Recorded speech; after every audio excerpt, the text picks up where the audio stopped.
गरीब बहू और अमीर बहू की मेहंदी। सुशीला अपनी दोनों बहू संचिता और परंपरा के साथ रहती थी। सुशीला अपनी बड़ी बहू संचिता को बहुत पसंद करती थी क्योंकि संचिता रंग रूप में बहुत सुंदर होती है और काफी अमीर घर से होती है, और वहीं परंपरा दिखने में ना तो सुंदर होती है और ना ही अमीर होती है, जिस वजह से सुशीला उससे बिल्कुल भी पसंद नहीं करती है। अरे ओ महारानी, तुझको इस घर में हम आराम करने के लिए लेकर आए थे, जो तू आराम फरमा रही है। माँ जी, मेरी तबीयत मुझे कुछ ठीक नहीं लग रही थी, इसलिए मैंने सोचा मैं थोड़ी देर आराम कर लेती हूँ। बड़ी आई आराम करने वाली, अगर तू आराम करेगी तो काम कौन करेगा? तेरा बाप। जा मेरे और मेरी बहू के लिए गर्मा गर्म चाय बना कर ला। लेकिन माँ जी, मेरी तबीयत ठीक नहीं है।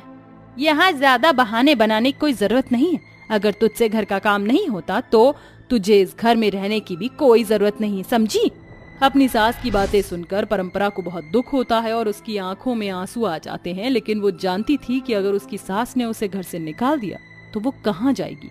इसलिए वो अपनी तबीयत खराब होने पर भी किचन में जाती है और चाय बनाती है।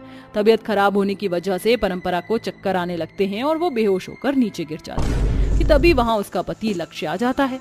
परंपरा, क्या हुआ तुम्हें? हे भगवान, ये तो बेहोश हो गई। परंपरा, तुम ठीक तो हो ना? लक्ष्य जल्दी से डॉक्टर को कॉल करता है, जिसके बाद डॉक्टर आकर परंपरा को चेक करता है। डॉक्टर, क्या हुआ मेरी पत्नी को? परंपरा ठीक तो है ना? देखिए, घबराने की कोई बात नहीं है। आपकी पत्नी माँ बनने वाली है। क्या? मैं पापा बनने वाला हूँ? माँ, आपने सुना? मैं पापा बनने वाला हूँ और आप दादी। हाँ हाँ, सुन लिया, लेकिन इसमें इतनी खुश होने की क्या बात है? शादी के बाद हर लड़की माँ बनती, इसमें कोई बड़ी बात नहीं है। परंपरा के प्रेग्नेंट होने की खबर सुनकर भी सुशीला के दिल में उसके लिए कोई ममता नहीं जागती है। सभी लोग बात कर ही रहे होते हैं कि तभी अचानक संचिता को उल्टी आना शुरू हो जाती है। डॉक्टर के चेक करने में पता चलता है कि संचिता भी प्रेग्नेंट है। मुबारक हो माँ जी, आपकी दोनों बहुएं प्रेग्नेंट हैं। क्या सच में संचिता बहू प्रेग्नेंट है? हाय, मैं दादी बनने वाली हूँ। संचिता की प्रेगनेंसी की खबर सुनकर उसकी सास बहुत ज्यादा खुश हो जाती है और उसकी नजर उतारने लगती है, लेकिन वहीं सुशीला खुशी से परंपरा के सर पर हाथ भी नहीं रखती, जिस वजह से परंपरा को बहुत दुख होता है। परंपरा प्रेगनेंसी की हालत में भी घर का काम करती है और वहीं संचिता पूरा दिन अपने बेड पर एसी में बैठकर आराम करती है और सुशीला संचिता का बहुत ज्यादा ख्याल रखती है। और ऐसे ही 7 महीने बीत जाते हैं। संचिता बहू, ये देख, मैं तेरी गोद भराई की रस्म के लिए कितना सुंदर लहंगा लेकर आई हूँ। परसों तू इसी लहंगे को पहनी हो। थैंक यू सो मच सासू मॉम। माँ जी, आप मेरी गोद भराई की रस्म के लिए मेरे लिए कुछ भी नहीं लाई? तू क्या कहेंगी महारानी है जो मैं तेरे लिए गोद भराई की रस्म के लिए अलग से जोड़ा बनवाऊंगी? जो तेरे पास है उसे ही पहन लियो, समझी? संचिता बहू, कल गोद भराई की रस्म के लिए तुम्हें मेहंदी लगाने वाली आएगी तो बहुत सुंदर सी मेहंदी लगवा लेना, और जब संचिता बहू की मेहंदी की रस्म पूरी हो जाए तो तू भी लगवा लियो। माँ जी, इस काली के हाथों में मेहंदी क्या रचेगी?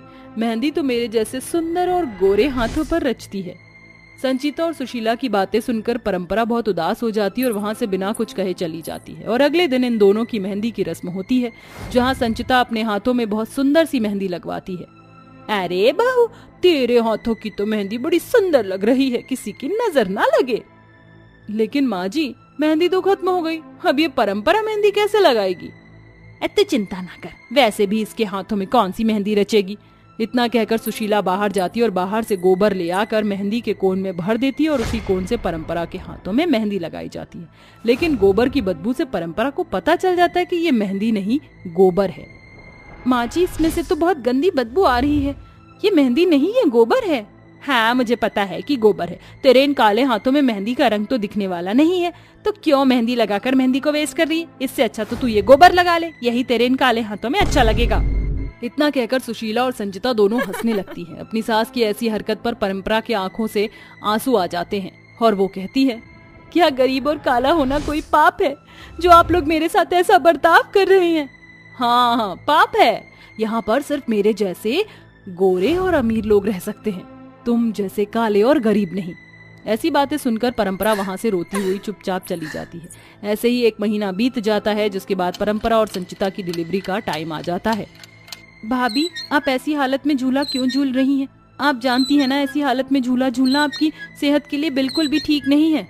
तुम मुझे मत बताओ कि मुझे क्या करना है क्या नहीं, और क्या मेरी सेहत के लिए अच्छा है और क्या नहीं। ठीक है, यहाँ से जाओ। परंपरा वहां से चली जाती है। परंपरा के मना करने के बावजूद भी संचिता झूला झूलना बंद नहीं करती। झूला झूलने की वजह से संचिता का बैलेंस बिगड़ जाता है, जिस वजह से वो नीचे गिर जाती है। नीचे गिरने की वजह से उसके पेट में दर्द शुरू हो जाता है और वो दर्द से चिल्लाने लगती है। माँ, माँ, कोई मदद करो, मुझे बहुत दर्द हो रहा है। संचिता के चिल्लाने की आवाज सुनकर सुशीला और परंपरा भागते हुए आते हैं। संचिता को ऐसी हालत में देखकर वो लोग उसे फौरन हॉस्पिटल ले जाते हैं। नर्स, देखिए मेरी बहू को क्या हो गया है, ये झूला झूल रही थी और अचानक नीचे गिर गई। लगता है नीचे गिरने की वजह से इनका लेबर पेन शुरू हो गया है। हमें अभी इनका फौरन ऑपरेशन करना होगा, वरना इनके बच्चे को बचाना मुश्किल हो जाएगा। नर्स के इतना बोलते ही परंपरा को भी लेबर पेन शुरू हो जाता है और वो चिल्लाने लगती है।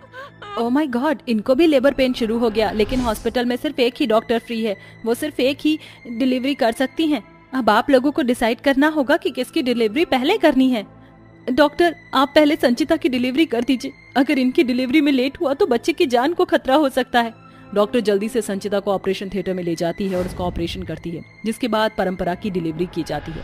परंपरा और संचिता को बेटे होते हैं। संचिता को जब इस बात का पता चलता है कि डिलीवरी के लिए पहले परंपरा ने ही उसे भेजा था और आज उसी की वजह से उसके बच्चे की जान बची है, तो उसकी आंखों में आंसू आ जाते हैं और उसे अपनी गलती का एहसास हो जाता है। संचिता के साथ साथ सुशीला को भी अपनी गलती का एहसास हो जाता है, जिसके बाद वो दोनों परंपरा से माफी मांगती हैं।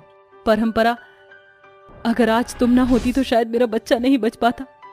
अगर मैं तुम्हारी जगह होती तो मैं पहले अपने ही बच्चे को बचाने की सोचती, लेकिन तुमने ऐसा नहीं सोचा।